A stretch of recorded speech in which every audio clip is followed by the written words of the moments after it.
মা আমার, হে আমার বোন, আপনি বলবেন মাওলানা আমার স্বামীটা এত রাগী, আমার স্বামীটা এত রাগিন্বিত, আমি রোজা রাখতে গেলে আমার স্বামী মারে, আমি নামাজ পড়তে গেলে নামাজের হালাতে আমার স্বামী আমাকে মারে, আমাকে গালি দেয়, আমাকে অপমান করে।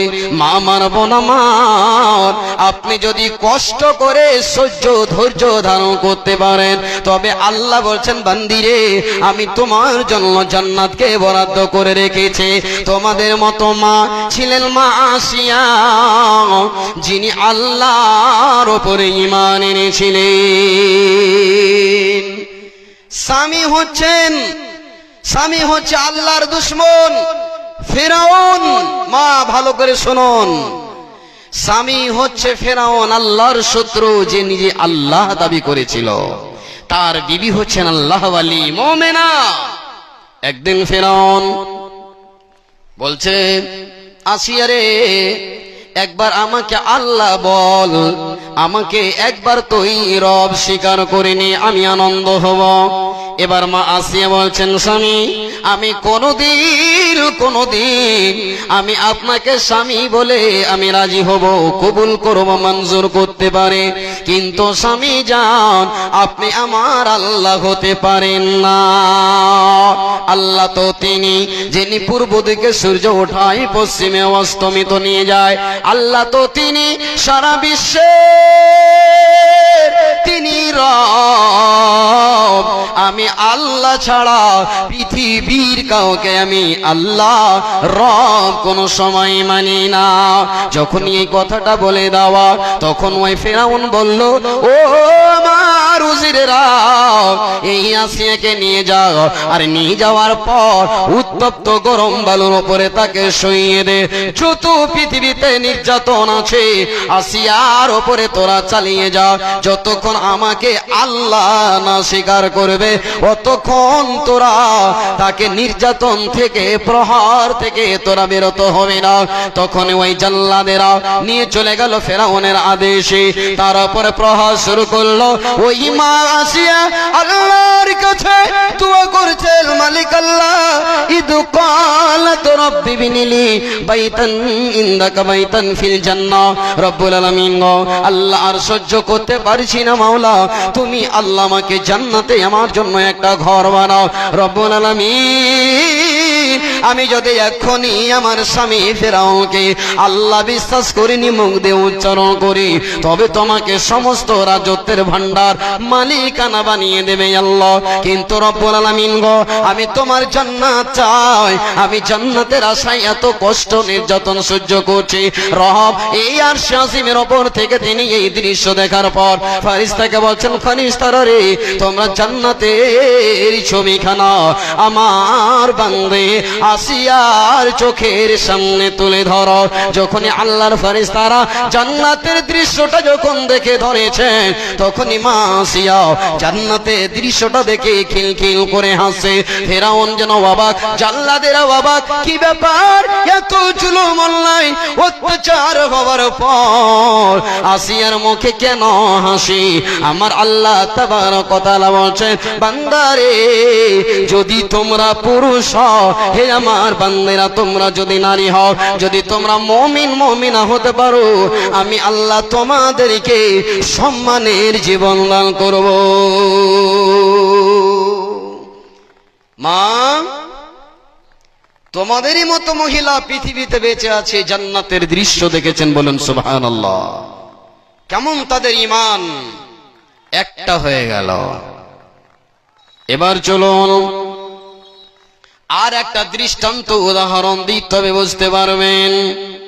বাপজান আমার, আল্লাহ তাবারক ওয়া তাআলা আর একজন নবীর কথা বলছেন, যেই নবীর নাম হযরতে লূত আলাইহিস সালাম। ওই কওমেরা একটা জঘন্য কাজে জড়িত ছিল। কি করত তারা? মেয়েদের চাইতে পুরুষদেরকে বেশি প্রাধান্য দিত, শারীরিক সম্বন্ধন করত। কাদের সাথে? পুরুষের সাথে। বলুন নাউজুবিল্লাহ। মেয়েরাকে ভালোবাসতো না। আল্লাহ পাক লুতের বাড়িতে দুইজন ফারিস্তাকে মানুষের রূপ দিয়ে পাঠালেন। লুতের বিবি এলাকায় ঢোল পিটিয়ে দিল, তোমরা যেটা চাও আমাদের বাড়িতে এসেছি, চলো চলো, আমাদের বাড়িতে মেহমান এসেছে, তোমাদের কামনা বাসনা আজকে পূর্ণ হবে। এরা শুনে বড় আনন্দ, বাড়িতে জবরদস্তি ঢুকে নবী লূতের মেহমান আল্লাহর ফেরেশতাদের সাথে তারা অবৈধ সম্পর্ক করতে চেষ্টা করলো। আল্লাহ পাকের কাছে দোয়া করছেন নবী লূত, আল্লাহ রব্বুল আলামিন আমার বাড়িতে মেহমান এসেছে, আল্লাহ আমার মেহমানের আল্লাহ তুমি হেফাজত করো। নবী লূত বলেছিলেন, আমার উম্মতেরা, হে আমার বংশের লোকেরা, দেশের লোকেরা, সমাজের লোকেরা, শোনো, হাউলাই বানাতি হুন্না তাহরা লাকুম, যাও যাও যাও আমার মেয়েগুলোকে তোমরা নিয়ে যাও, আর নিয়ে যাওয়ার পরে তোমাদের কামনা বাসনা তোমরা পুরা করে নাও, কিন্তু আমার মেহমানের সাথে অপমান করিও না। তার মানে মেহমানকে অপমান করা মানে আমাকে অপমান করা। আজকে আপনাদের কাছে এসেছি জলসায়, কোন ভাই যদি মাইকটা আমার কাছ থেকে টেনে লাই আর আমাকে যদি একটা অকথ্য ভাষা গালিগালাজ করে, তবে আপনারা ওই লোকটাকে ছাড়বেন? বলেন তো ছাড়বেন? মৌলভী সাহেবকে অপমান করা লয়, এই সমাজটাকে অপমান করা। নবী লূত তিনি বললেন, হে আমার কওম, আমার মেয়েগুলোকে নিয়ে যাও আর তাদের সাথে তোমরা শারীরিক সম্পর্ক করে নিজের ক্ষুধা যৌন নিবারণ করো, কিন্তু আমার মেহমানের সাথে অপমান করিও না। নবী লূত আলাইহিস সালাম আল্লাহর কাছে বলছেন, মালিক রে, এরা আমার সাথে এরকম ব্যবহার করছে। আমার আল্লাহ তাবারক ওয়া তাআলা বললেন, নবী লূত তুমি চিন্তা করিও না, এরা মানুষ নয়, আমি মানুষের চেহারা দিয়ে আমার ফেরেশতাকে তোমার বাড়িতে পাঠিয়েছি। ও নবী লূত, তুমি এবং যারা ঈমান এনেছে আহলে ঈমানদারদেরকে নিয়ে তুমি রাতারাতি তুমি পশ্চিম দিকে বেরিয়ে যাও, আর যারা ঈমান নিয়ে এসেছে তাদেরকে তুমি নিয়েই বেরিয়ে যাও, পিছন দিকে আর ফিরে তোমরা তাকাবে না। ও মুসলমান, আমার আল্লাহ তাবারক ওয়া তাআলা বলছেন, যাহারাল ফাসাদু ফিল বাররি ওয়াল বাহর বিমা কাসাবাত আইদিন নাস। আল্লাহ বলছেন, পৃথিবীর মানুষ রে শুনে নাও, যখন দুনিয়ার জমিনে মানুষ যখন বেশি বেশি করে পাপ করবে, মানুষ যখন গুনাহে জড়িত হবে, ও মুসলমান, আজকে চলে গেল প্রথম বছরের 1 তারিখ চলছে, আজকে মুসলমান চলে গেল শিলিগুড়ি, আজকে মুসলমান চলে গেল যুবক ছেলেরা, আজকে চলে গেল দার্জিলিং, আজকে চলে গেল ইসলামপুর পার্কে, কত জায়গায় এই মুসলমান নবীর উম্মত আজকে প্রথম বৎসর মানার জন্য কত যে ডিজে ভাড়া করলো, যুবতী যুবতী মেয়েগুলোকে নিল, তারা কত যে নাচবে, কত গান গাইবে, কত ব্যভিচার করবে, আর কত তার মদের বোতল পান করবে। আমার আল্লাহ বলছেন, রে আমার বান্দা, আমার জমিনে যখন পাপে পরিপূর্ণ হবে, তখন আকাশ থেকে আমি আল্লাহ তোমাদের উপরে আযাব অবতীর্ণ করব। ভাই আমার, বন্ধু আমার, নবী লূত আল্লাহকে বলছেন, মালিক আল্লাহ রব্বুল আলামিন তুমি এদেরকে হেফাজত করো। রব্বুল আলামিন বলছেন, হে নবী লূত তুমি আর টেনশন করিও না, যাও আহলে ঈমানদারদেরকে নিয়ে তুমি চলে যাও। নবী লূত ঈমানদারদেরকে নিয়ে বেরিয়ে চলে গেলেন। আল্লাহ কি করলেন? আল্লাহ বলছেন, বিসমিল্লাহির রহমানির রহিম, فجعلناها عاليها سافلها وامطرنا عليهم حجارة من سجيل। আল্লাহ তাবারক ওয়া তাআলা আকাশ থেকে পানি না বর্ষণ করে ওই জালেম কওমের উপরে আল্লাহ আগুনের পাথর বর্ষাতে শুরু করলেন। বলুন সুবহানাল্লাহ। সবকে আমার রব গুনাহগার সৈরাচারদেরকে আল্লাহ মাটির সাথে মিশিয়ে দিলেন। আল্লাহর ফেরেশতা এসে জমিনটাকে এমন ভাবে ওলট পালট করিয়ে দিলেন, যেমন মা বোনের একটা রুটিকে ওলট পালট করে খোলাতে রাখে। এক কথায় ওই জায়গাটার কোনো পরিচয় ছিল না, ছিল না, ছিল না। আমার আল্লাহ বলছেন, রে আমার বান্দা, ভালো কাজ করবি তো জান্নাতের মেহমান হবে, আর গুনার কাজ করবি তো জাহান্নামের লোকড়ি হবি।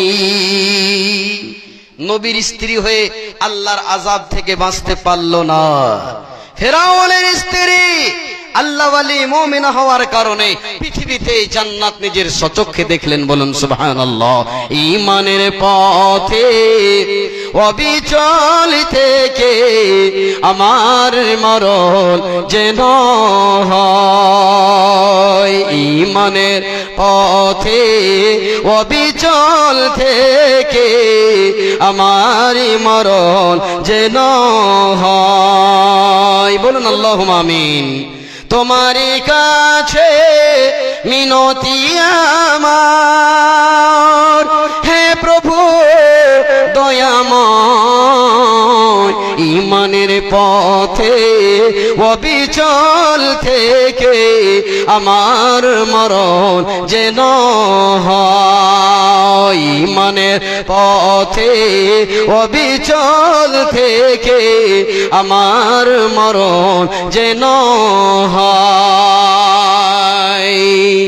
ভালো কাজ করবেন আপনার জন্য, মন্দ করবেন আপনার জন্য। মান আমিলা সালিহান ফালিনাফসিহি।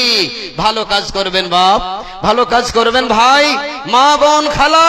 আপনি যদি পৃথিবীতে একটা ভালো কাজ করে যান তো আপনি নিজের আত্মার জন্যই করবেন। গুনহার কাজ করবেন তো নিজের জন্যই করবেন। কেউ কারো পাপের বোঝা হাসরের মাঠে তারা গ্রহণ করবে না।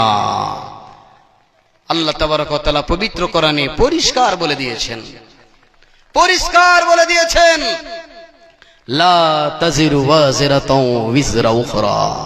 বাপজান, এত দামি কথা শোনার পর কোরআনের বায়ান শুনতে মানুষকে ভালো লাগে না। আজকে মার্কেটে যান, হাইরে মুসলমানের অবস্থা। হিন্দুদের নীতিমালা আমরা গ্রহণ করেছি। যারা আমার মসজিদকে পোড়ায়, যারা আমার মসজিদকে ভাঙে, যারা মসজিদকে ভেঙে দেওয়ার জন্য মিনার থেকে মাইককে নামার জন্য কোরআনের উপরে থুতু ফেলছে, কোরআনকে জ্বালাচ্ছে, পোড়াচ্ছে, পা দিয়ে কচলাচ্ছে, মাদ্রাসাকে বন্ধ করার ষড়যন্ত্র চলছে, তাদেরই আমরা পোস্তাতে মাটি দিয়ে দিয়ে উঁচা করে দিলাম। কথাটা বাস্তব কিনা বলুন ভাই আমার? আমাদের অবস্থা কোথায়? আজকে দেখুন মানুষ কি আনন্দে ঘুরছে ফিরছে, দিনের কথা ভালো লাগে না। পস্তাতে হবে বন্ধু, পস্তাতে হবে। সেদিন পস্তিয়ে কোনো লাভ হবে না। কিয়ামতের মাঠ বড় খতরনাক দিন। আল্লাহ বলছেন সেদিন কেউ কারো বোঝা উঠাবে না। আপনাকে একটা ইতিহাস শোনাই বিশ্ব নবীর। একটা নবী লুতের স্ত্রীর কথা বললাম এবং হযরতে আসিয়া ফিরাউনের বিবির কথা শোনালাম। বাপজান আমার, আল্লাহর নবী জানাবি মুহাম্মদ রাসূলুল্লাহ সাল্লাল্লাহু আলাইহি সাল্লামকে সবচেয়ে বেশি কষ্ট দিত আব্দুল্লাহ বিন উবাই বিন সালুল, সবচেয়ে বড় মুনাফিক। আল্লাহু আকবার। এমন কষ্ট দিয়েছিল নবীকে নিজের ব্যবহারে, নিজের ভাষায়। যখন মারা গেল, আল্লাহর নবী তার জানাজায় উপস্থিত। আল্লাহ রাসূল সাল্লাল্লাহু আলাইহি সাল্লাম আল্লাহকে বলছেন, মালিক আল্লাহ, আয় আল্লাহ তাআলা, আব্দুল্লাহ বিন উবাইকে আল্লাহ তুমি মাফ করে দাও। আল্লাহ তাবারক ওয়া তাআলা সঙ্গে সঙ্গে জিবরিলের মারফতে আয়াত নাযিল করে দিলেন। আল্লাহ বলছেন, বিসমিল্লাহির রহমানির রহিম, ইস্তাগফির লাহুম আও লা তাস্তাগফির লাহুম ইন তাস্তাগফির লাহুম ৭০ মাররা। আল্লাহ বলছেন, নবী মুহাম্মদ, এর জন্য তুমি ইস্তেগফার করো, ক্ষমা চাও বা না চাও। যদি তার জন্য ৭০ বার আমার কাছে ক্ষমা চাও আব্দুল্লাহর জন্য, আমি আল্লাহ তাকে মাফ করব না, করব না, করব না। কেননা এই লোকটা মৃত্যু হয়েছে কাফেরের হালাতে। বন্ধু আমার, এবার আপনি বলবেন, মাওলানা আমার আব্বা হজ করতে গিয়ে কাবা শরীফে তওয়াফ করতে করতে মারা গেছে। আমার আব্বা মসজিদে নববীতে নামাজ পড়ছিল, নামাজ পড়তে পড়তে হার্ট অ্যাটাক করে উল্টে পড়ে গিয়ে মওত হয়ে গেল। আমার বাবা জান্নাতে যাবে কি যাবে না? তবে বন্ধু আমার, আমল যদি সঠিক না থাকে, ওই লোকটার যদি আত্মাটাকে, লাশটাকে, মৃত্যুর বডিটাকে কাবা ঘরের ভিতরেও যদি ভরে দেওয়া হয়, আব্দুর রহমান সুদাইসকে দিয়ে গিয়ে যদি তার জানাজার নামাজ পড়া হয়, আল্লাহ বলছেন বান্দারে আমল না থাকলে এক চারা নাও লাভ হবে না, হবে না। আর যদি তোমার ভালো আমল থাকে, তুমি যদি চলে যাও, তুমি যদি পড়ে যাও, তুমি যদি শেষ হয়ে যাও, বান্দা তোমার আল্লাহ রাব্বুল আলামিন হেফাজত করবে। তোমার বডির হিসাব হবে না, তোমার আত্মার হিসাব হবে রে। তবে পৃথিবীতে ভালো কাজ করতে গেলে আল্লাহ জান্নাতের মেহমান বানাবে। যার জানাজাতে রাসূল, আল্লাহ তাকে মাফ করলেন না। যেই চাচা আবু তালেবের জন্য রাসূল বলছেন আল্লাহ, নবী বলছেন ইয়া আম্মি কুল লা ইলাহা ইল্লাল্লাহ, চাচা একবার তো খালি পড়ো লা ইলাহা ইল্লাল্লাহ। আহা হা, একবার তো খালি পড়ো। কি বললেন? না ভাতিজা, মরার সময়তে যদি বাপদাদার ধর্ম ত্যাগ করে চলে যায়, আবু লাহাব আবু জাহাল বড় বড় কাফিরেরা বসে আছে, আয় আবু তালেব সারা জীবন ধরে তুমি তোমার আদি পিতার দিনে ধর্মে থাকলে আজ তুমি আমাদের মান সম্মানকে মাটিতে লুটাবে না। অবস্থাতেই মারা গেল, ঈমান আনলো না। আল্লাহ পাকের নবী আল্লাহকে বলেন আল্লাহ আমার চাচাকে তুমি সর্বনিম্ন যেটা জাহান্নামের আযাব, সেই আযাবটা আল্লাহ তুমি দিও। আল্লাহ বললেন মুহাম্মদ তোমার চাচাকে সবচেয়ে নিম্ন যেটা শাস্তি, একটা জাহান্নামের একটা আগুনের জুতা হবে, ওই জুতাটা পায়ে পরানো হবে। যখনই জুতাটা পরিয়ে দেওয়া হবে, আবু তালেবের মাথার মগজগুলো গড় গড় গড় গড় করে, যেমন মা বোন ভাত রান্না করে পানিগুলো গড় গড় করে ফুটে, ঠিক তখন তেমন তার মাথার মগজগুলো সেই গড় গড় করে ফুটবে, টকবক করবে। বন্ধু আমি বলতে চাইছি, পৃথিবীতে ভালো যদি কাজ করে যান, কারো প্রয়োজন নেই, আল্লাহ আপনার হেফাজত করবেন। যার জানাজাতে রাসূল, তাকে মাফ করা হলো না। যার জন্য রাসূল সাল্লাল্লাহু আলাইহি ওয়াসাল্লাম এত আল্লাহর কাছে সুপারিশ করলেন, তাকে ঈমানের জন্য আনতে চাইলেন, কিন্তু হিদায়াত নসিবে জুটলো না। বন্ধুগণ আমি বলছিলাম ভালো কাজ করেন তো নিজের জন্য, মন্দ কাজ করবেন তো নিজের জন্য। কিয়ামতের মাঠে কি হবে জানেন? আমার আপনার কি দশা হবে? আজকে আপনার ছেলেটা সকালবেলায় চা খেতে বসেছে, একটা উদাহরণ দিচ্ছি আপনাকে। চা খেতে খেতে যদি চায়ের কাপটাতে হাত ডুবিয়ে দেয়, আপনি ডাক্তারকে ফোন করে ডাকবেন, ডাক্তার সাহেব একটু বাড়িতে আসেন। কি হয়েছে কাকু? ছেলেটা চা খেতে বসে কাপে হাত ডুবিয়ে দিয়ে হাতটা জ্বলে গেল, ফোঁসা পড়ে গেল। ডাক্তার আসবেন, আসার পর একটা টেড ব্যাগ লাগাবে, একটা ডাইলোনা দেবে, অ্যান্টিবায়োটিক দিবে, সুন্দর করে তাকে বার্নল বলে একটা ক্রিম আসছে জ্বালাবার জন্য, ঠান্ডা করার জন্য, ওই ক্রিমটা লাগিয়ে দিয়ে ডাক্তার চলে যায়। বাপজান আমার, পৃথিবীতে সামান্য একটা চায়ের কাপে হাত ডুবিয়ে দেওয়ার কারণে এত মায়া, এত মায়া, এত দয়া, সঙ্গে সঙ্গে ডাক্তারের কাছে নিয়ে যান। কিন্তু কিয়ামতের মাঠে নিজের বেটা যাবে জাহান্নামে, নিজের বিবি যাবে জাহান্নামে, নিজের ভাই যাবে জাহান্নামে। আল্লাহ যখন ওই বান্দার জন্য জাহান্নামকে ঘোষণা দেবে, তখন ওই বান্দাটা বলবে রব ওগো আল্লাহ তুমি আমাকে জাহান্নামে দিও না, আল্লাহ তুমি আমার বাপকে নিয়ে যাও, আল্লাহ তুমি আমার মাকে নিয়ে যাও, আল্লাহ তুমি আমার কলিজার টুকরোকে জাহান্নামে দাও, কিন্তু আল্লাহ আমাকে জাহান্নামে দিও না। আল্লাহ বলবেন কাল্লা, কোনো দিন হতে পারে না। যেমন আমল করেছিস রে বান্দা, তার ফল তুই নিলে। তবে বন্ধু আমার, বাপ চলে যাবে জাহান্নামে, বেটা চলে যাবে জান্নাতে, মা চলে যাবে জাহান্নামে, বেটি চলে যাবে জান্নাতে। সেদিন একটা নেকির জন্য হাসরের মাঠে দৌড়াদৌড়ি করবে, একটাও নেকি কেউ কাউকে দিয়ে বাঁচাবে না, বাঁচাবে না। বেটি বলবে না মা তোমার এতগুলো পাপ, এতগুলো গুনাহ, আমাকে অল্প দিয়ে দাও, তোমার গুনহার পালাটা ভারী হয়ে যাবে। বেটি বলবে না রে বন্ধু, যার জন্য মাথার ঘাম পায়ে ফেলে এত ইনকাম করে, নিজের বিবি এত প্রাণের এত স্বাদের জিনিস, যাকে ছেড়ে আপনি একটা সেকেন্ড থাকতে পারেন না, এই ঠান্ডার সময় কলিজা টুকরো সন্তানকে বুকে জড়িয়ে লিহাফের তলে ঘুমিয়ে থাকে, কিয়ামতের মাঠে বেটা বাবাকে পরিচয় দেবে না।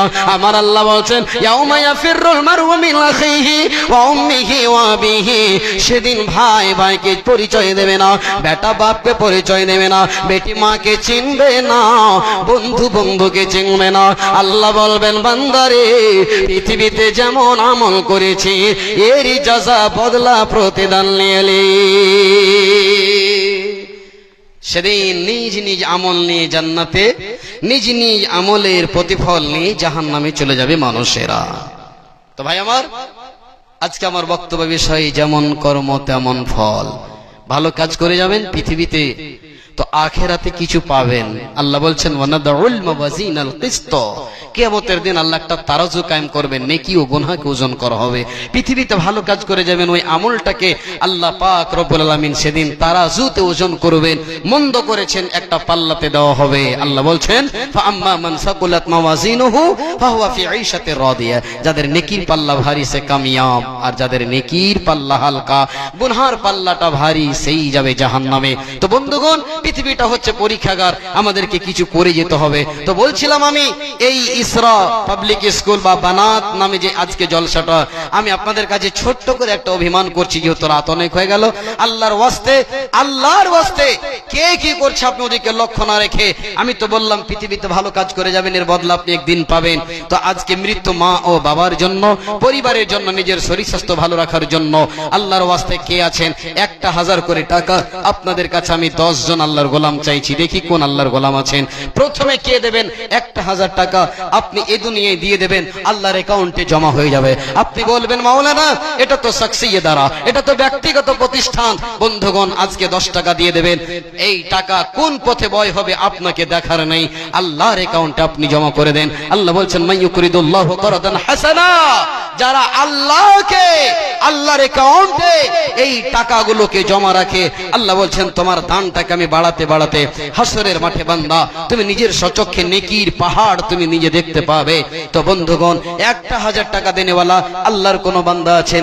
একজন মাওলানা সাহেব, আমি মৃত্যু বাপের জন্য 1000 টাকা দান করছি, আমার বিবি মারা গেছে, আমার মা মারা গেছে, কলিজার টুকরো সন্তান মারা গেছে, তাদের জন্য আমি 1000 টাকা দান করছি। আমি বলবো জালসার কমিটিদেরকে, মামা একটা মহিলাদের কাছে চাদর পাঠান, মা বোন আপনারা আছেন, আপনাদের কাছে চাদর যাচ্ছে, যে যা পারবেন আল্লাহর ওয়াস্তে আপনারা 10, 20, 50, 100, 200 করে আপনারা সকলেই আপনারা দানগুলো দেবেন। মামা তাড়াতাড়ি করে একটা চাদর পাঠান। ভাই একজন 1000 টাকা দেনেওয়ালা কেউ নাই? আল্লাহু আকবার। আসুন তো ভাই, মৃত্যু বাপকে স্মরণ করে 1000 টাকা বেশি নয় কুরবানি করতে হবে। স্ক্যানার আছে? স্ক্যানার মারবেন নাকি? আলহামদুলিল্লাহ। কি নাম জি ভাই? শহীবুর রহমান। আয় আল্লাহ তাআলা রব্বুল আলামিন তোমার বান্দা শহীবুর রহমান আল্লাহ 1000 টাকা দান করেছেন। আল্লাহ রব্বুল আলামিন কোন জায়গায় অপমান আল্লাহ তুমি করনি। আল্লাহ আমার নওজওয়ান ভাই 1000 টাকা দান করছেন, আল্লাহ তুমি লক্ষ্য বলে কবুল করে নাও। রব্বুল আলামিন মনের কামনা বাসনা পূর্ণ করে দাও। রব্বুল আলামিন এই আল্লাহ তাআলা জামিয়াত আহলে হাদিসের নাজিম আল্লাহ শাইখ গিয়াসউদ্দিন রিয়াজি সাহেব আল্লাহ 2000 টাকা দান দিয়েছেন। আল্লাহ রব্বুল আলামিন গো তুমি তাকে শরীর স্বাস্থ্য ভালো রাখো, ঈমানের হালাতে রাখো, দ্বীনের খাদেম বলে আল্লাহ তুমি কবুল করে নাও। আমিন আল্লাহুম্মা আমিন।